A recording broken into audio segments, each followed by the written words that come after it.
This video gives a short overview of the 6 steps to appropriate prescribing of oral nutritional supplements for adults. As a GP, nurse, pharmacist or allied health professional, you're encouraged to follow these steps when considering prescribing oral nutritional supplements, or ONS, for a patient. The 6 steps document can be found on the Cornwall Joint Formulary. We will go through each of the 6 steps in turn. Step 1. First, identify the patient's risk of malnutrition. This can be done using the Malnutrition Universal Screening Tool, or MUST, and there is an online MUST calculator available. A link to this can be found in the 6 steps guidance. A MUST score of 0 means there is a low risk of malnutrition, and so it is recommended to continue routine monitoring only, unless there are other nutritional concerns that need addressing. If a patient scores 1, they are at medium risk of malnutrition, and you should continue to step 2. A score of 2 or more means high risk of malnutrition, and as well as continuing to step 2, you should also consider whether a referral to a dietitian is needed. Please refer to the RMS Clinical Referral Guidelines. Step 2. It is important to identify possible underlying causes of malnutrition. These might be medical conditions or issues associated with them, such as nausea or pain, the impact of medication, ability to chew or swallowing issues, or assistance required to eat or drink.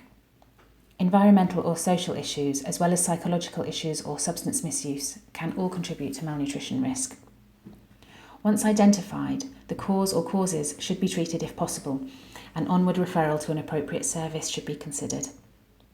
At this stage, if you have patients with complex nutritional needs, for example, renal disease, cystic fibrosis, or gastrointestinal disorders, these patients should be referred to the specialist dietitians unless they are already under their care, as they will require specialist advice. Step 3. Goal setting. It is important to set a goal at this stage. This should ideally be agreed with the patient or carer and include a timescale. Examples of goals that might be set are to either gain or maintain weight, or to facilitate wound healing.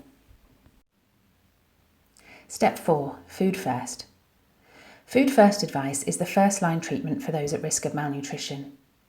Encourage a little and often pattern of eating, making good use of snacks. Fortifying meals and snacks should be encouraged, as well as the use of fortified milk and nourishing drinks. Homemade fortified drinks can be particularly effective in optimising nutritional intake. There are a range of nutrition support resources available on the NHS Kerno website for patients and carers to provide information on maximising nutritional intake, food first, and homemade fortified drinks. If intake is quite poor, consider the need for an over-the-counter multivitamin and mineral supplement. Step 5. After the patient has trialled food first advice for a month, assess whether they're meeting or moving towards their goal. If it has resulted in improvement, continue with food first and monitor progress until they meet their goal. If no improvement is seen with food first advice, consider prescribing ONS. Please note, the patient needs to meet Advisory Committee for Borderline Substances criteria to be prescribed ONS. These ACBS criteria can be found in the online drug tariff. If the patient does not meet ACBS criteria, you can recommend over-the-counter supplement options. Please refer to the ONS Quick Reference Formulary to establish the most appropriate ONS for your patient. You're encouraged to prescribe first-line supplement Food Link Complete, which is a powdered ONS, unless this is not appropriate. The Quick Reference Formulary outlines the first and second line ONS options. It's good practice to prescribe ONS for 14 days on acute script initially to establish tolerance. Please set a timescale for ONS prescription and a review date, as ONS are normally intended to be a short-term measure.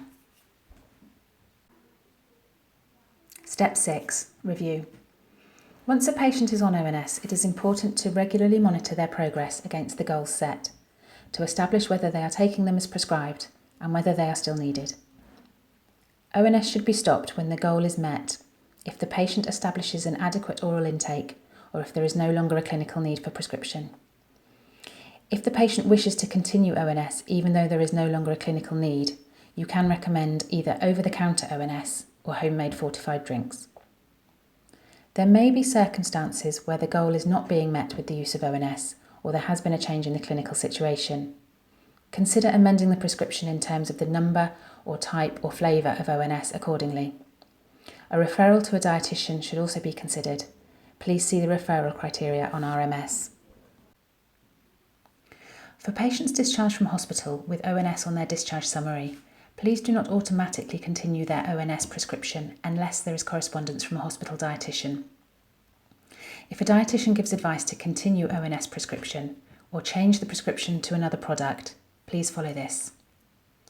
If there is no correspondence from a dietitian, please commence from step 1 of the 6 steps if possible to establish whether ONS are required. If they are, please prescribe according to the primary care ONS formulary. Please see the quick reference formulary for detail.